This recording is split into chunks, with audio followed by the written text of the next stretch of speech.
30 years ago, an entire platoon was wiped out on the battlefield, but every single night they still marched out of a dark tunnel to report back to their commander. The most terrifying part? They had no idea they had died in the very war they were sent to fight.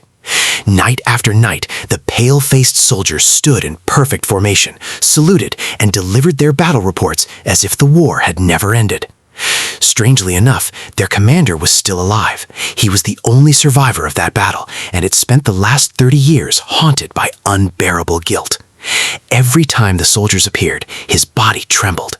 He tried again and again to tell them the war had ended long ago, that there were no enemies left and no more battles to fight.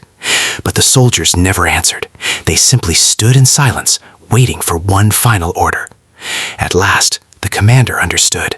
He put on his old uniform once more, stood tall, raised his hand in salute, and with a trembling voice, gave the command he had carried in his heart for 30 years. The war is over. You may all go home. The soldiers saluted one final time and slowly marched back toward the tunnel. Tears filled the commander's eyes as the weight he had carried for decades finally began to disappear. But then, one soldier stopped and quietly turned back.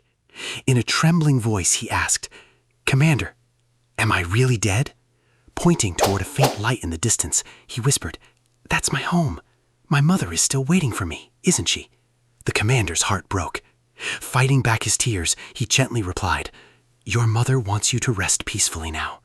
The soldiers stood silently for a moment, nodded, saluted for the last time, and disappeared into the tunnel.